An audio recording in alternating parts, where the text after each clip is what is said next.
Thank you so much. I'm so honored to be a part of GLSEN's Respect Awards in New York tonight.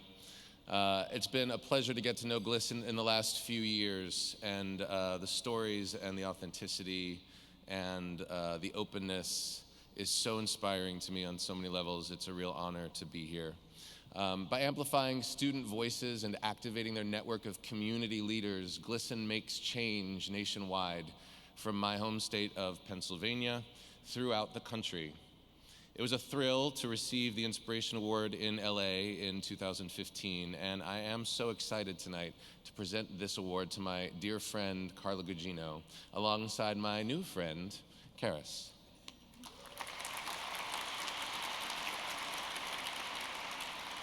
Thanks, Zach.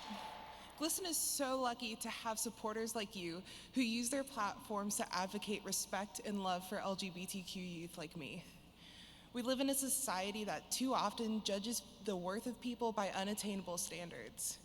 No matter what you may defy society's standards for, you're likely to experience backlash, and it's most volatile for marginalized children. It can be hard to find stable ground for yourself. As someone who defies society's norms in more ways than one, it's important for me to acknowledge that society's standards don't define me. It's also important to have a strong support system for the times that I forget. That's why support from people like Zach and Carla matters.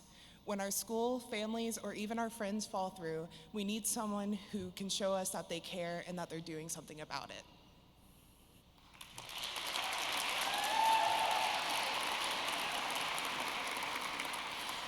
We all have to do everything in our power to support students like Keress and the others we've met here tonight, and Carla Gugino is doing just that. You know Carla from playing tough women in Entourage, San Andreas, Wayward Pines, and Roadies, but her true passion is inspiring others to take action, especially when it comes to LGBTQ youth. Carla worked with GLSEN on the recent 100 Days of Kindness campaign, and on the Day of Silence, Carla released a silent video to her many followers, encouraging them to donate to GLSEN. She is a connector who not only supports campaigns for LGBTQ youth, Syrian refugees, and children's causes, but brings awareness and fosters action among her many friends. And she has a lot of friends. Anyone who knows Carla Gugino loves Carla Gugino, whether you've worked with her, you grew up knowing her, or you just meet her on the street. I've known Carla for almost a decade now, and every time I see her, I have to take a moment to process her beauty. And it's not just physical beauty, which I think we all can agree she radiates with grace and ease, but it's built on a foundation of kindness and love and genuine curiosity and support for all of the people who are in her life. She's endlessly wondering what you're up to, wondering how she can support you in what you're doing, especially with other women, which in this business can be something that doesn't happen all the time. She's a champion, and she is just someone who radiates a kind of light that is ineffable, but incredibly tangible when you're in her presence. And it's just such an honor to know her, to be her friend, and an even greater honor to share her incredible spirit with everybody here tonight. So please give it up for the last award for the evening, the winner of GLSEN's Inspiration Award 2017, my dear friend, the lovely and beautiful and talented and generous Carla Gugino.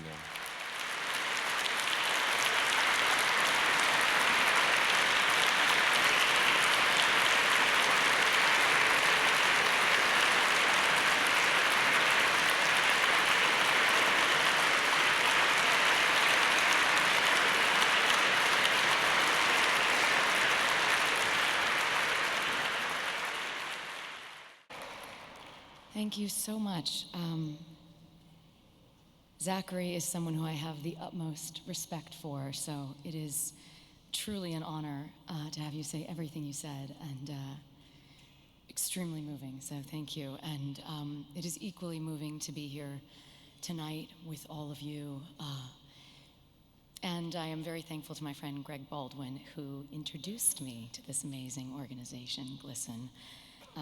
I am a new discoverer of you, and tonight has been absolutely impactful, and I will spread the word. A couple things came to mind. I was asked in an interview recently, what is the thing, person, item I couldn't live without? And I started to answer the question by rote, and I thought my boyfriend and collaborator of many years, Sebastian, my profession, which I love so much, chocolate, baths, because I'm a bath addict. And then I paused, and I took a moment to really think about it. And what I realized is that the answer for me was simply love. That's really the one thing that I can't live without.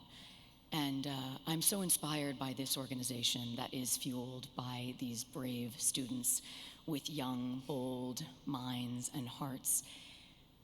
And it's such a powerful time in your life when the possibilities are endless and yet the world can seem pretty daunting. It's that moment where you're beginning to define who you are and what matters to us for ourselves. And I think that's the important thing that's key, is for ourselves. When I was 16, I was working professionally as an actress, and I chose to get emancipated. So my family, who had been very supportive of me acting, didn't have to spend all day on set because, as many of you know, 14-hour days, you work very long days often, and they were bored, and I had sort of, wanted to release them. So I'd moved out on my own, and I went to see this really wonderful woman who was a therapist and ultimately would become a really lasting influence in my life. And she was the first person that I felt that I could say anything to about who I was or wondering who I was, and nothing seemed to faze her. She didn't run away. She didn't judge me. She just heard me. She saw me. She listened, and she offered insight. And she gave me a piece of advice that has remained a beacon for me, my life. She said, when you're on your deathbed, make sure it's your life you've been living. And it's very simple and profound piece of advice. And it might seem odd for someone to say that to a 16-year-old, but I didn't find it morbid or scary, or I found it really clarifying and really exciting. And so I began asking, is this decision in keeping with who I am, or am I trying to uphold someone else's idea of who I should be? Because in the end, the truer we are to ourselves, not only the more joy we have, but by example, we show others that they can do the same. It's like a ripple effect, right? We pave the path for truth. And what I've come to realize at this point in my life is that the answer to that question is constantly redefining itself. But the one thing that I know to be true is that we all should be allowed to love who we love, to love how we love, and that it is cruel and inhumane for another person to judge or restrict that. We spend an inordinate amount of time as a society focused on fear and on hate. And if we spent an equal amount of time celebrating and safeguarding love, just imagine what we would be able to accomplish. So, it is, in my opinion, our greatest quality as human beings, our ability to love. That is where all art and all great things spring from.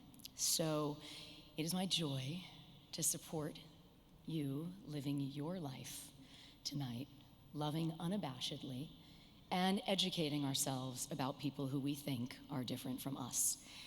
I really love that GLSEN rhymes with listen, because the key to life is to listen and connect and love.